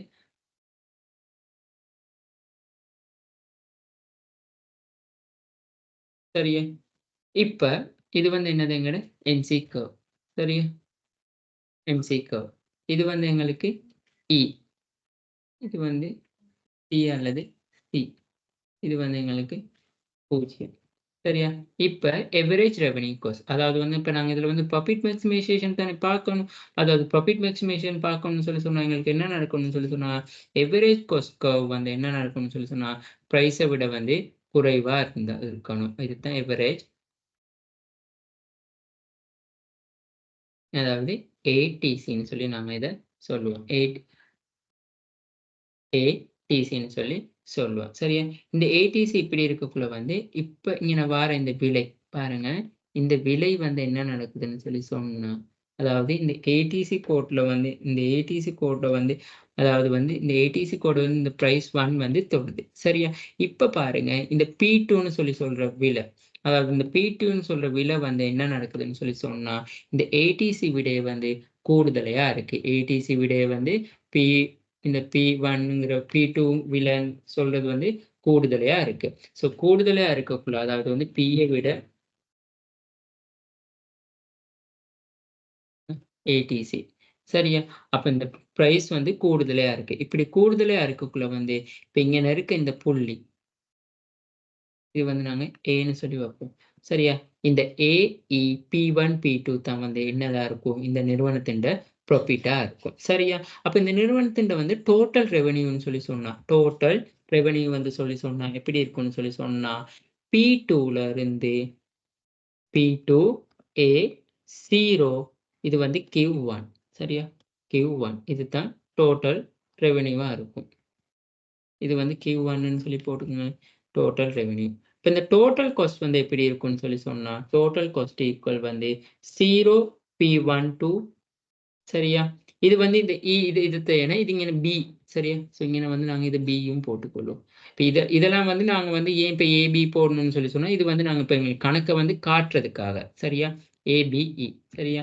அப்ப அந்த நிறுவனத்தின்ட வந்து டோட்டல் ரெவென்யூ. இதுதான் டோட்டல் ரெவென்யூ வந்து பார்த்துக்கொள்ளுங்க. அதாவது டோட்டல் ரெவென்யூ வந்து என்னது? 0 Q1 A P2 இதுதான் டோட்டல் ரெவென்யூ. டோட்டல் காஸ்ட் வந்து எப்படி இருக்கும்னு சொல்லி சொன்னா, 0 Q1 B P1 சரியா? இப்ப புராஃபிட் இதுல எவ்வளவு இருக்கும்னு சொல்லி சொன்னா, அதாவது டோட்டல் டிஆர் மைனஸ் டிசின்னு சொல்லி சொல்லக்குள்ள, டிஆர் மைனஸ் டிசின்னு சொல்லக்குள்ள, அப்ப இந்த நிறுவனத்தோட புராஃபிட் வந்து P1 B A P2 அப்ப இதுதான் வந்து எங்களுக்கு புராஃபிட்டா இருக்கும். அதுதான் புராஃபிட் மேக்ஸிமைசேஷன். இங்க வந்து இந்த புராஃபிட்ன்னு சொல்லி சொல்றத வந்து நான் வந்து இதுதான் ப்ராஃபிட்டா இருக்கும். சரியா? ஸோ இதுல தான் வந்து இதத்தான் வந்து நாங்க சொல்றது வந்து என்னதுன்னு சொல்லி சொன்னா, எம்ஆர் சமன் எம்சி. அதாவது எம்ஆர் சமன் எம்சின்னு சொல்லி நாங்க சொல்லுவோம். சரியா? ஸோ நான் முதல்ல வந்து அந்த வரைபடம் வரைஞ்சது வந்து 2, 3 மிஸ்டேக் ஆகிட்டு, ஸோ அத வந்து ரிப்போர்ட் பண்ணாதீங்க. ஸோ இதுதான் வந்து சரியான வரைபடம். சரியா? எம்ஆர் சமன் எம்சி. சரியா? இதே மாரி வந்து இந்த நிறுவனம் வந்து லொஸ் அதாவது வந்து லொஸ்ஸையும் சந்திக்கக்கூடிய சான்ஸ் இருக்கு. சரியா? அப்ப லொஸ்ஸ சந்திக்கக்கூடக்குள்ள என்ன நடக்கும்னு சொல்லி சொன்னா, இந்த எவரேஜ் டோட்டல் காஸ்ட்ட விட பிரைஸ் வந்து என்ன நடக்கும்னு சொல்லி சொன்னா, குறைவா இருக்கும். அதனால தான் பாருங்க, இந்த பிரைஸ விட எவரேஜ் டோட்டல் காஸ்ட் வந்து மேல போயிருக்கு. கீழ பிரைஸ் இருக்கு. அப்ப வந்து இங்க லொஸ் வந்து என்ன நடக்கும்னு சொல்லி சொன்னா, அதையும் நாங்க வரைபடத்துல பார்ப்போம். ஓகே.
பாருங்க இந்த டிசி கோடு வந்து பிரைஸ் கோடை விட வந்து கூடுதலா இருக்கு. சரியா?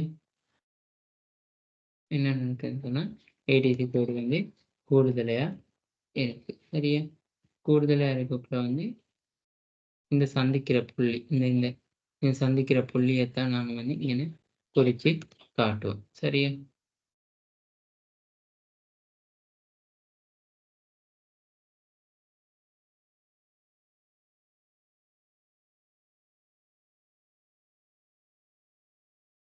படம் கொஞ்சம் இருங்க.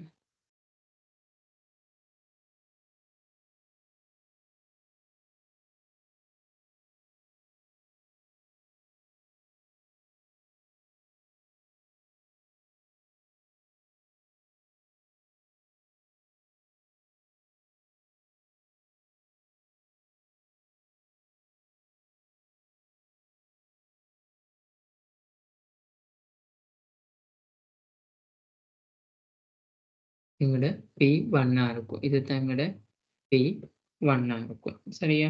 ஸோ இங்கிட்டு P1 இருக்கக்குள்ள வந்து இப்ப நாங்க இதுல காட்டணும் என்னதுன்னு சொல்லி சொன்னா, டோட்டல் அதாவது வந்து சராசரி செலவை விட வந்து பிரைஸ் வந்து கூடுதலையா குறைவா இருக்குன்னு சொல்லி.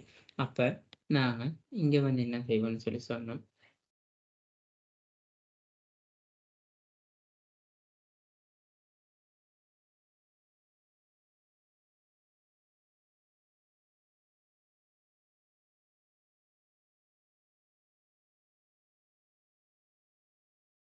சரியா?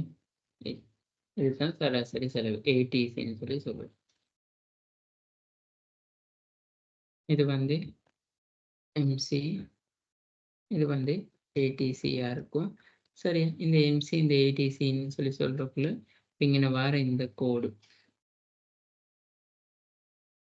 இந்த புள்ளி இந்த ஏடிசி வந்து தொடுற கோடு வந்து என்னதான் இருக்கும்னு சொல்லி சொன்னா ப்ளஸ்ஸா இருக்கும். சரியா? ஸோ இப்போ இதுங்களை வந்து நாங்கள் இங்கே பதியக்குள்ள இது வந்து என்னது இங்க பி, இது வந்து 0, இது வந்து Q1 Q1 இருக்கும். சரியா? Q1 இருக்கும்.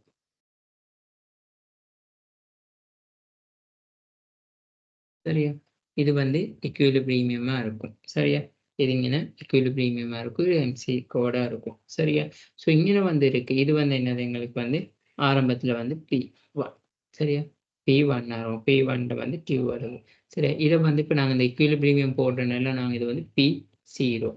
அதாவது வந்து இப்போ இது வந்து P1 பிரைஸ் வந்து P2 ஆகுது. சரியா?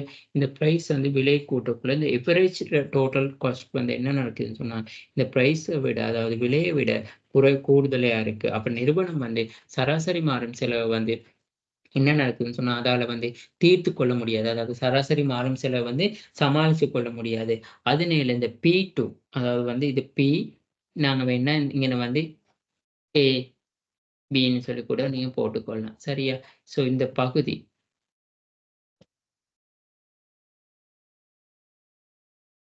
அதாவது வந்து இந்த பகுதி எல்லாமே வந்து இந்த பகுதி எல்லாமே வந்து ஃபுல்லாவே வந்து என்ன நடக்கும்னு சொல்லி சொன்னா, லொஸ்ஸா இருக்கும். சரியா? இந்த பகுதி ஃபுல்லாவே வந்து லொஸ்ஸா இருக்கும். சரியா? அப்ப இங்க வந்து டோட்டல் ரெவென்யூ எவ்வளோ இருக்கும்னு சொல்லி கேட்டா, 0 QEPC அதாவது சாரி 0 QB BPயா இருக்கும். டோட்டல் அதாவது வந்து டோட்டல் ரெவென்யூ. டோட்டல் காஸ்ட் எவ்வளவா இருக்கும்னு கேட்டா, 0 Q1 A P2 தான் வந்து டோட்டல் காஸ்ட்டா இருக்கும். சரியா? ஸோ அப்ப இங்க வந்து இதுதான் இங்க மெயினா வந்து வர லொஸ்ஸா இருக்கும். சரியா? ஸோ இப்ப இது வந்து நிறுவனம் வந்து லொஸ்ஸும் சந்திக்கும். அதாவது எவரேஜ் காஸ்ட். இப்ப இங்க வந்து பாருங்க உங்களுக்கு தெரியும். டோட்டல் ரெவென்யூ வந்து 0 Q1ல இருந்து EB தான் வந்து என்ன நடக்கும்னு சொல்லி சொன்னா, டோட்டல் ரெவென்யூவா இருக்கும். டோட்டல் காஸ்ட் வந்து 0 Q1 அண்ட் Cல இருந்து D1 இருக்கும். அப்ப லொஸ் வந்து இங்க என்னன்னு சொல்லி கேட்டா, D1 Eல இருந்து BC இதுதான் வந்து லொஸ்ஸா இருக்கும். BC D1 E இதத்தான் வந்து பாருங்க. இந்த equal to there are the shown the figure 6.3 loss equal to BCD. அது கொடுங்க. சரியா? ஸோ இதத்தான் இங்க சொல்லிருக்காங்க. Still firm can continue with the production. அப்ப இந்த டைம்ல வந்து என்ன செய்யணும்னு சொல்லி சொன்னா, கன்டின்யூ பண்ணும். அதாவது வந்து எவரேஜ் காஸ்ட். இப்ப இங்க வந்து என்ன சொல்லியிருக்காங்க, எவரேஜ் காஸ்ட் வந்து இந்த விலைக்கு வந்து சமனா இருக்கனால நிறுவனம் வந்து நட்டத்தை அடைஞ்சாலும் வந்து கண்டினியூவா போகும். சரியா? நட்டத்தை அடைஞ்சாலுமே வந்து இந்த எவரேஜ் காஸ்ட் வந்துன்னு சொல்லக்குள்ள இங்க விலையோட வந்து கிட்ட இருக்கனால கிட்டத்தட்ட வந்து இது வந்து கன்டின்யூ பண்ணி still firm with continue production because the recover the variable cost. Variable காஸ்ட்டை ரிகவர் பண்ணிக்கொள்ள முடியும் விச் ஈக்குவல் டு ஏரியா 0 Q1ல இருந்து இந்த ஏஎஃப் அளவு. சரியா? ரிகவர் பண்ணிக்கொள்ள முடியும்னு சொல்லி சொல்றாங்க. ஆனா இந்த எவரேஜ் காஸ்ட்டை விட ஆக பிரைஸ் வந்து கீழே போகக்குள்ள அதாவது வந்து பாருங்க இந்த பிரைஸை விட இந்த எவரேஜ் காஸ்ட்டும் இந்த எவரேஜ் டோட்டல் காஸ்ட்டும் வந்து கூடுதலையா போகக்குள்ள வந்து என்ன நடக்கும்னு சொல்லி சொன்னா நிறுவனம் வந்து சந்தையை விட்டு வெளியேறும். இதுதான் இங்க வந்து மெயினா படிக்க வேண்டிய விஷயங்கள். சரியா? ஸோ இப்போ நான் அடுத்த மார்க்கெட் வந்து ஒலிகோபொலி மார்க்கெட். அதுக்கு நான் துண்டா ஒரு ரெக்கார்டிங் பண்ணி சொல்றேன்.